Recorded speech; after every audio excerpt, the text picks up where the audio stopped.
I was hyping it up. I was like, dude, if there's one event you want to go to, this is the one. You've been hyping it up for years. So, but no, man, it was a lot of fun. It was just a lot of joy, and it was a lot of just incredible people all compiled together. So it was awesome. What was your favorite part of the gala, the entertainment night? My favorite part was probably the video at the end, even though it wasn't like the hilarious part that the rest of the night is and shenanigans, but the part with Peter. It's the part that stuck with you the most, man. I mean, it really brings it full circle as to why you're all there.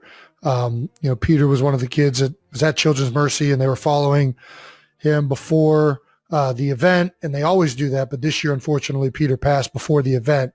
So it was just so much more transparent of like how much you're actually affecting families' lives, people's lives by supporting this wonderful organization. So that was probably my favorite part about it. I mean, I was literally crying in the back of the freaking stage. So yeah, it was intense. Yeah, it got everybody, man. Outside of that, I don't know. I mean, meeting Johnny Knoxville, if I'm being honest, like I met a lot of cool people this weekend. I met a lot of awesome people, man. But dude, countless of my youth hours have been spent watching Johnny Knoxville do shenanigans with his friends. That was incredible. He's epic, dude. He's every bit of, who he's portrayed to be on film, man. He just has a good time, man. You got to love it. There were so many just awesome people. I know I've said that about 8,000 times, but it was. No, man. They really are. It's a good time. They really are. They get a good cast. Yeah. And Jason, you went shopping. You went shopping in my closet. Well, I went thieving. I told you. I was like, dude, just grab whatever, man. Yep. We wear the same size now, dude. We're one and the same. I'm fucking stealing your shirts too. Boom. Well, I still got shirts that are too big, but I got to start resizing my stuff. I like them oversized.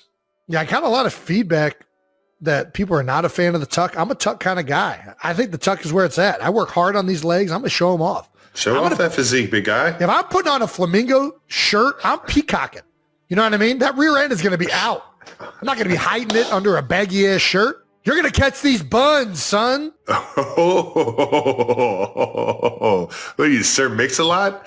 Hey, yo. That was fucking good. Could do side benzo sit-ups. That's an Ed Kelce favorite right there. I mean, that's everybody's favorite, I feel like. We also got a little Kelce to Kelce connection, which the balls were a little slick. The balls were a little slick. You're blaming me? 100%. Play the clip. Play the clip. Jason Kelce snapping to Pat Mahomes. Here we go. Can he do it? He's in the middle. Does he know how to do it? Does he know how to do it?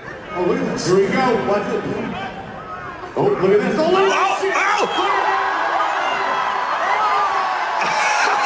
Jason, you sailed it over my head. About 3 tables too far. Thank gosh we had an athlete in the stands. He just saved somebody's life just by... When they joined hands, time dilated, and the music of 1,000 flashes softened, replaced by the collective heartbeat of a global audience. They weren't just posing for entertainment's sake. There was a sense of realness. In that clasp, people saw more than a publicity opportunity. They saw the rare blossoming of sincerity in a place usually awash with artifice. Even the event staff, practiced in the art of ignore or usher, traded glances. There are arrivals, and then there are arrivals you want to tell your grandkids about. Taylor and Travis embodied the latter. All around them, professionals vied for the perfect angle. Techs adjusted lighting to capture every facet of that split-second connection, while stylists made mental notes about the interplay of texture, drape, and body language. The subtlety of posture, the unscripted laughter, the shared pause before cameras came in close. These details hypnotized the room in a way no blockbuster performance could replicate. Across the country, couches became front rows. People rewound live streams and scrutinized clips, hungry for a piece of the glow. Social timelines deviated from the typical commentary, instead filling with sketches, memes, and essays dissecting the brief, magnetic handhold.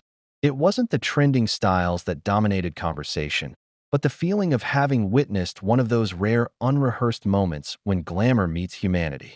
The duo seemed to transcend their respective fields. Fashion writers adapted their scripts mid-sentence. abandoned critiques of cut and color to marvel at the quiet charisma they shared. The true accessory of the night was confidence, stitched into gestures rather than fabric. The ease between them, never forced, invited audiences to believe again in the possibility of unscripted magic in a world where every gesture risks being overproduced. Insiders in headsets and cocktail dresses acknowledged beneath their breath. This is what every event craves, the brush with authenticity that can't be manufactured but only seized. The energy in the venue changed. Spectators nudged each other. Comparisons to bygone iconic duos began to percolate, while marketing teams scribbled notes on how Real Connection could outpace any glossy campaign. Even artists backstage, themselves symbols of bravado and control, found reason to take pause and let themselves experience the thrill of the present. As the ceremony continued and music filled the air, the echo of that moment followed every segue. Guests discussed not just who wore what or which trophy went to whom, but how it felt to watch Real Connection thrive while cameras rolled. After parties turned into informal storytelling sessions, with everyone offering their own version of what it was like to be even peripherally present. Most retellings focused on the warmth exchanged, the ease of two people sharing a stage built for spectacle and finding sanctuary within it. Writers, from culture columnists to bedroom bloggers, found themselves drawn to what was almost missed, the soft glances, the tiny fingerprints on glass doors and champagne flutes, the sparkle of a dress in a half-forgotten corridor, the way their hands rested together in idle, relaxed confidence. The emotion built a bridge from the velvet barricades all the way into homes, where it settled as a kind of hope. Even cynical analysts, tasked every season with deconstructing what works, had to admit the soft power and simplicity set a new standard. People debated in comment threads and kitchen nooks whether this was the beginning of a new era for red carpet storytelling.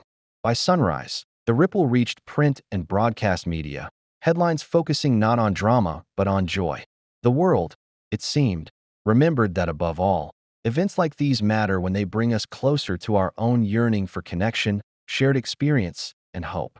Taylor and Travis captured all this, effortlessly, turning a night of stars into a genuine constellation moment, each point of light representing the possibility of something as real as it is rare.